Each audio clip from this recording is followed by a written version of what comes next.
Dear Senator Barrister Neda Imasuen, Senator representing Edo South Senatorial District, Edo State of Nigeria. How are you doing, sir?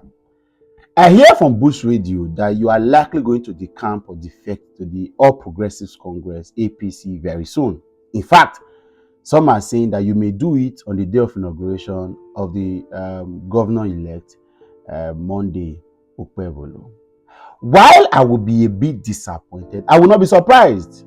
Disappointed in the fact that some of us wanted to deepen our democracy, strengthen our institutions, and again tell Nigerian politicians that the people should always decide what comes and what goes. So they do not have this level of arrogance and ignorance that they carry around, thinking that they've got right to doing anything. Unfortunately, a lot of people sacrificed a whole lot, including me, to have made you senator.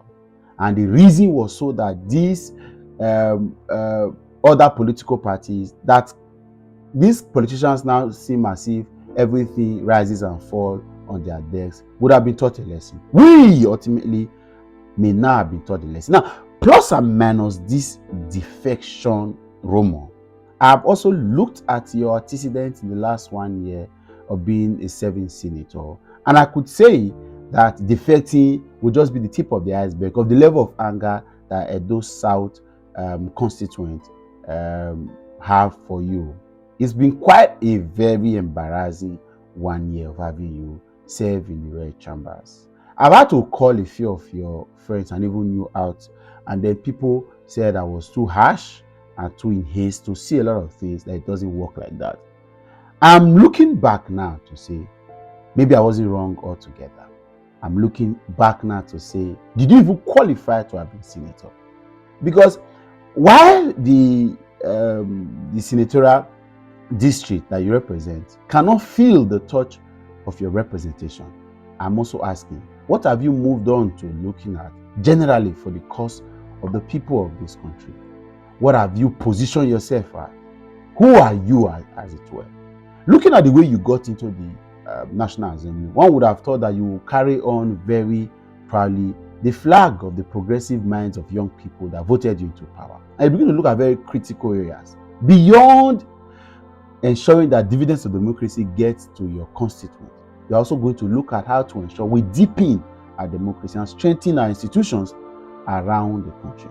Maybe look at electoral reforms. Maybe look at police reform. Maybe look at certain other things in this country that could help to give ample voices, right, and quality lives to young people around the country. But you have become very redundant, very silent, very nonchalant, very lackadaisical, very uninterested.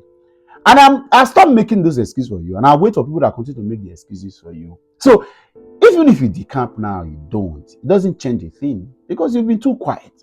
Obviously, and I can say this, the reason why you'll be very quiet is such that because you know you have had this plan to defect to the APC. So you don't want to be the person who is challenging the APC, or you want to create a soft landing for yourself so that maybe you'll be pitied to be given the ticket of the APC. I can tell you for free, it's okay if you go to the APC.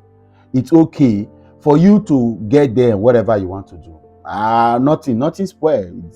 We've been here. Matthew Rogide, your mentor and boss, did it. So a lot of these guys have done it. They've disappointed the people, but there'll be a future. And I thought that even if you are going to spend one term in the red chambers, you will do something very extraordinary and leave a mark for yourself. But fortunately, you have joined them to look at us and mock us. This is quite a huge mockery for someone like you that virtually got to the red chambers, spending the less of resources, doing the less of all campaigns, doing absolutely near to nothing to have gotten it. I expected to have carried us as a people on your head, hawk us like Gala and Lakasera, and do the best you can. It is now romancing with the APC that now matters. Because for you, it's about political progression. It is how you are going to get the next ticket. And you know, of course, the Labour Party may not be able to offer you that ticket. Unfortunately, this seed you are sowing now, a lot of other persons may reap it, and in a very, very negative way. Some other persons that may qualify. And part of the reasons why some of us did not look at Olumide Akpata twice was people like you who we gave all the support to get to the red chambers, got there and saw that there was no need to look back at us. So it's whether we just play with these established political parties, look at the people that are a bit different from them and give them the support. Because all these new guys running into the houses of assembly actually are even worse than the old ones we have had. Look, in the same red chambers you belong to. That's why Senator Ali Dume, though he's been there for a while, could make his voice loud, standing against certain ordinances, certain policies and programs of government. I'm here to see you criticize one aspect of governance of this government. I'm here to see you talk about a policy or a framework or a program of government that you think should be redirected on how it could serve the people better. You've been silent. You've been quiet. And now with the rumors coming in that you are going to join the APC, that will have a parallel structure of the APC representing a 3 senatorial district, clap for yourself. Clap for yourself. I hope you do not want to return to the red chambers, because we will even join our enemies to ensure that you do not get it. Whatever it takes, you will not get it. Right? Except you want to make adjustment right now. You still have some years left to put in your effort and get the best out of your time there. We expected so much from you. We expected so much from you. We expected so much with you.